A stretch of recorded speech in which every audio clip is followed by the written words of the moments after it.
Hi, so I'm going to record another one of my favorite books growing up.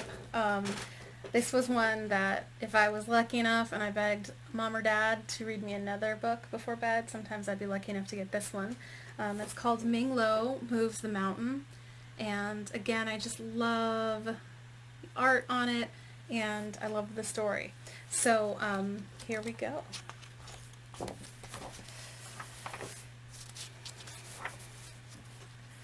Ming Lo and his wife lived in a house at the bottom of a large mountain. They loved their house, but they did not love the mountain.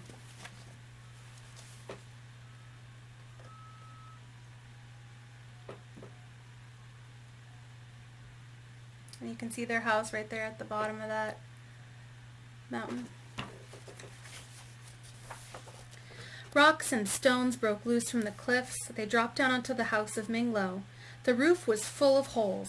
Clouds formed on top of the mountain. Heavy rain fell from the clouds onto this roof that was full of holes. The rooms inside were damp and drippy. When the sun did shine, it never warmed the house of Ming Lo. The mountain always cast a dark shadow. The flowers and vegetables in the garden grew thin and sparse.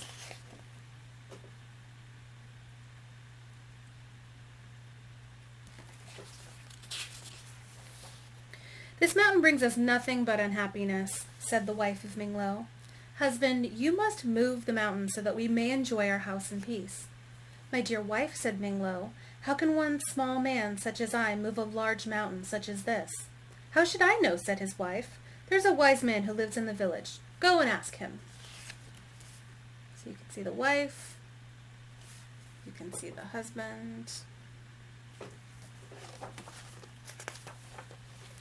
Ming Lo hurried to the village. When he found the wise man, he said, "I want to move the mountain that's near my house." The wise man thought for a long time. Wisps of smoke curled from his pipe. Finally he said, "Go home, Ming Lo. Cut down the tallest, thickest tree you can find. Push this tree against the side of the mountain with all your strength. This is the way you will move the mountain."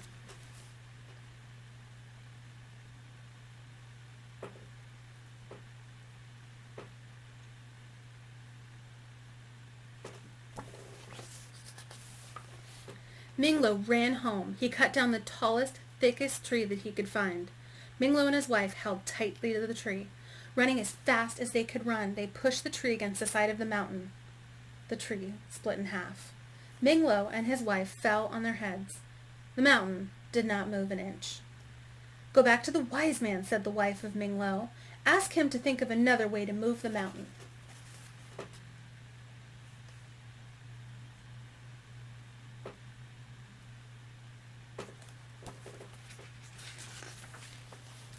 Again, the wise man thought for a long time. Rings of smoke blew from his pipe. Finally he said, "Go home, Ming Lo. Take the pots and pans from your kitchen.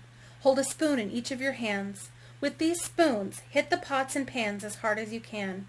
Raise your voice in loud shouts and cries. The mountain will be frightened by the noise. This is the way you will move the mountain." Think it's going to work?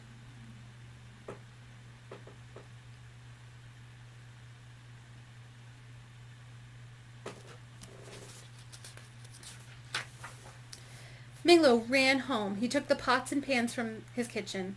Ming Lo and his wife held a spoon in each of their 4 hands. They shouted and cried. They hit the pots and pans as hard as they could.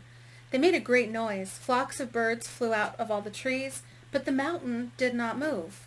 "Go back to the wise man," cried the wife of Ming Lo. "We must find a way to move the mountain."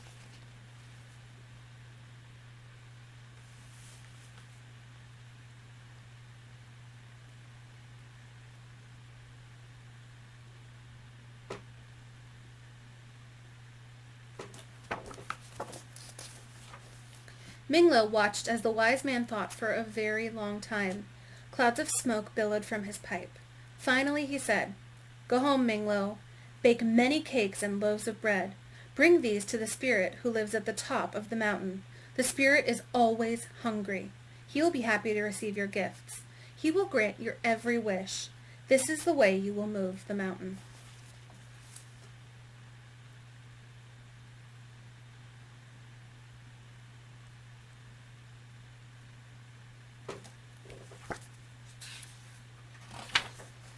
Minglo ran home with his wife. He baked platters of cakes and baskets of bread. Together they began the steep climb to the top of the mountain where the spirit lived. They felt a strong wind as they struggled up the high cliffs. It whistled and howled. Soon the air was filled with flying cakes and loaves of bread. There was nothing left for the spirit, and the mountain did not move. Without waiting for his wife to say a word, Minglo went quickly back to the wise man. So when I was little, this was one of my favorite pictures. I would always pretend to be like grabbing these delicious cakes out of the air. So let's see. You can just imagine all the goodies flying off into the wind. Oh, it'd be so sad. "Help me to move this mountain so that I may enjoy my house in peace," cried Minglo. The wise man sat in deep thought for a long, long time. There was so much smoke coming from his pipe that he could hardly be seen. Finally he said, "Go home, Minglo. Take your house apart, stick by stick. Gather all these sticks that are the pieces of your house. Collect all the things that are your possessions.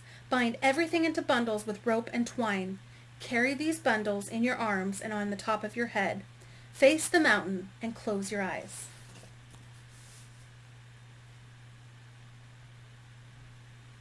Whew, that is a lot of smoke. Oh my gosh.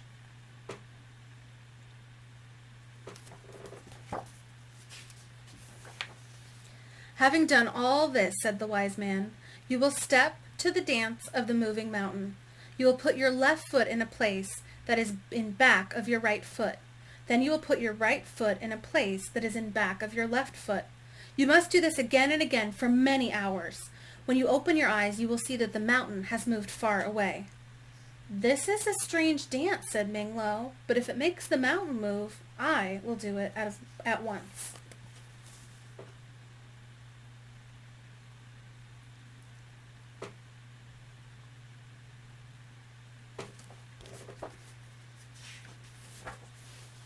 Minglo ran home. He took his house apart, stick by stick. He gathered all the sticks and collected all the things that were his possessions. Minglo and his wife bound everything into bundles with rope and twine. They carried their bundles in their arms on the top of their heads. Then Minglo showed his wife how to do the dance of the moving mountain. They faced the mountain. They closed their eyes. Carefully, they began to move their feet to the steps of the dance. So what are they really doing? What is this dance having them do?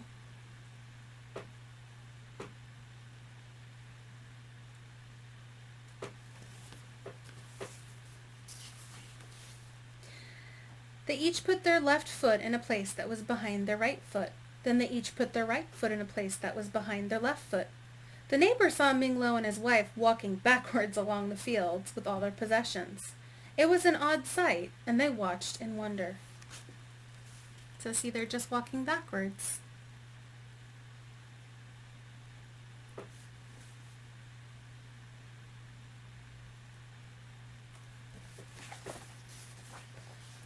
After many hours passed, Minglo and his wife opened their eyes. "Look," cried Minglo, "our dance has done its work. The mountain has moved far away."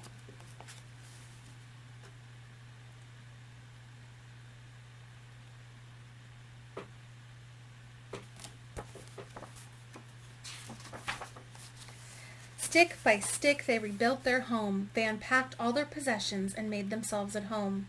Minglo and his wife lived the rest of their lives under an open sky and warm sun. When rain fell, it came down gently on a roof that had no holes. They often looked at the mountain that was small in the distance. There was happiness in their hearts, for they both knew that they had made the mountain move. So what do you think this story is trying to tell us? Did they really move the mountain? Is there something to be learned from it? I think this could be a really interesting start for some writing. So you could always write a little poem. You could write an argument. Did they move the mountain? If so, what does the mountain mean? But I hope you enjoyed this book. All right, I'll see you guys later. Bye.